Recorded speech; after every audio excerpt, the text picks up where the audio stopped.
light because I believe in me. I believe in me. This beverage seconds that.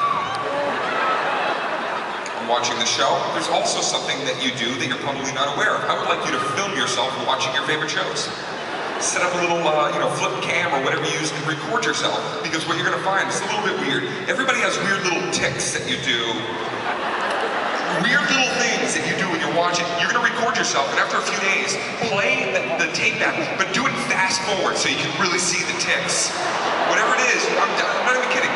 My little sister, she does this thing where there's invisible cobwebs on her face the entire time.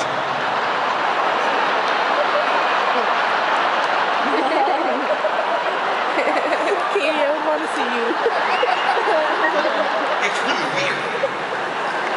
Here's mine. Mine is also very strange. Over and over, I take my hand, I ball my fist up like this, right? Which, by the way, looks like a locomotive. Look at the size of that sucker. I take my Clydesdale's foot, and I take it, and then I put it under my chin. I do that.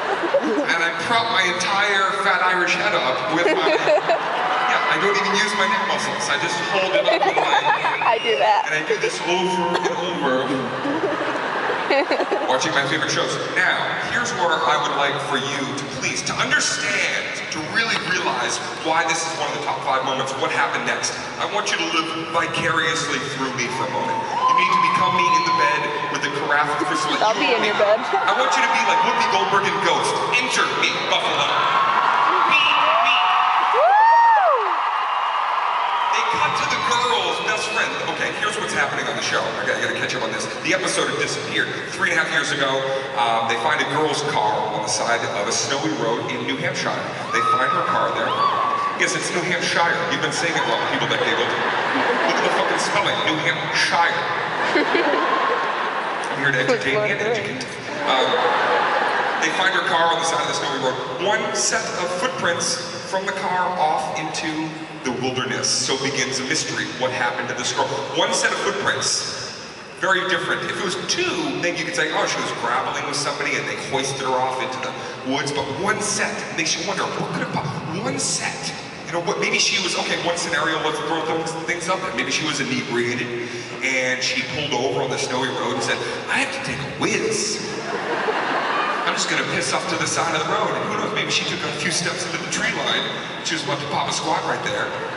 And then maybe, a voice in her brain said, you know what, if I take a leak right here, what if a bear smells it?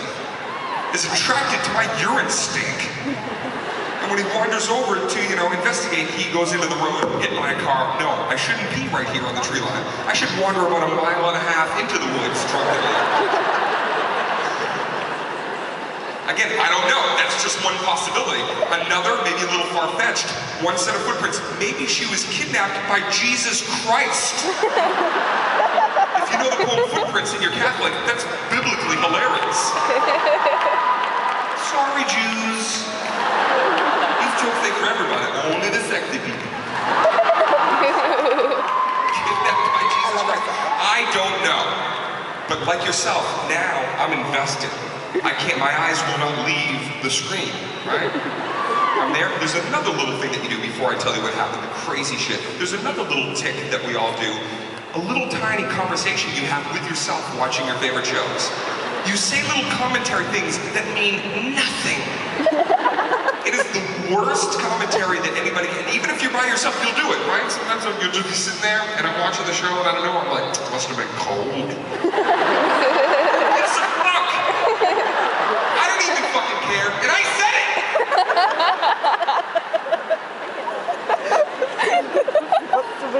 Here's where it gets weird, okay? Again, you're me. They cut to the girl's best friend, okay? The last person to see her alive. They cut to her, and when they cut to her, she's already crying. And she's already got the tissue going into her tear ducts. They cut to her, and this is what she says when they cut to her. I'm laying there watching. She goes, we just came from the Dane concert. Oh my god. Oh my gosh.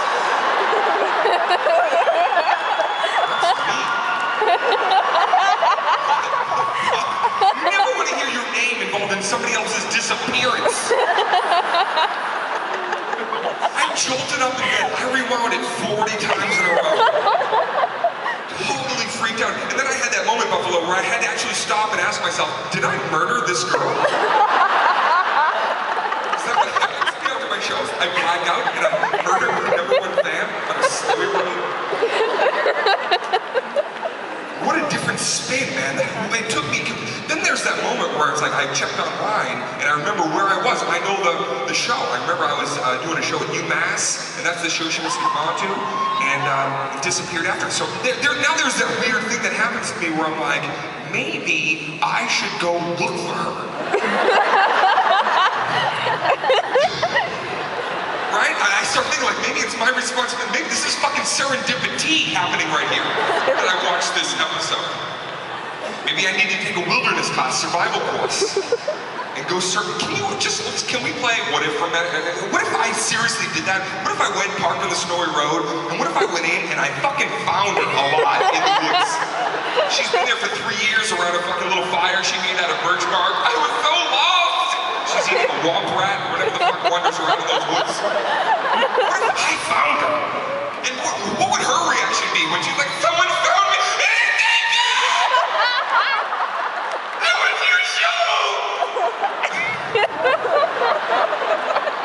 To look for her. Oh my god. And then, then my brain starts getting really fantastical and, we've come this far, let's take it a step further, and I start to think, what if I marry her? What if I fall in love with her and we get married? Yeah, I do, I think, and then I go, wait, let's take it even a step further. What if we get married and then we had a child together? What if that was the way it was meant to be? We have a little boy. We name him Grizzly.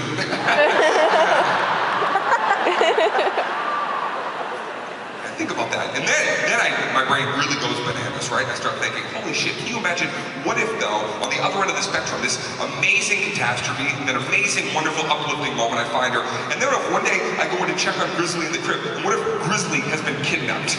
Oh my god. All this, these life moments leading up to me going, honey, where's Grizzly? He's not in the crib. Do you know where Grizzly? He's not in the crib! Grizzly's been kidnapped, which then makes me want to participate in something I've heard about recently, where you can take your pet, I don't know if anybody has this, your dog or your cat, and you can put a little GPS tracking chip in their ear or on their little paw. And if your pet goes missing, you can get on the internet and find them, little blinking beacon. I want to put that on my kid. God forbid somebody kidnaps Grizzly. How great would that be? I go, honey, where's Grizzly? He's not in the script. Get on the Google him right now. Put in an ID code. We see a blinking beacon going down 95. That's him. We gotta go get him. We gotta get him right now. Then we get some fucking weapons. We get in the car. We're gonna go hunt to get our son back. My wife's sitting there with the laptop open. I'm like, which way do I go? Hunt down and find my son Grizzly. And then you know what? Let's take it even a step further. Holy shit, we've come this far. Man, this is pretty far-fetched, but maybe. Oh my god. Then I think, what if technology didn't work? Nothing worse in the world than when your technology doesn't work, It's the saddest feeling. If that little GPS didn't bring up any beacon, Grizzly's gone, It's that same feeling when you set your DVR to record, Hawaii 5.0 and it records Antique Roadshow or some shit. So I have a second idea, a second device that I would like to invent. I think right next to the microchip GPS, you should be able to put a detonator. Yeah. Now if your kid's gone forever, if I can't have him, neither can you. Blow your fucking kid up. Blow your kid up. Blow the pelvis right off that rapist. It is a good idea. Thank you. Why it's a good idea? Because nobody's ever going to kidnap your kid, even if you don't have the chip. If you think potentially that baby is a bomb. Nobody's gonna molest a baby bomb. Why do I enjoy these shows as much as I do when I'm not being mentioned? Is because I've come up with a bit of a theory / hypothesis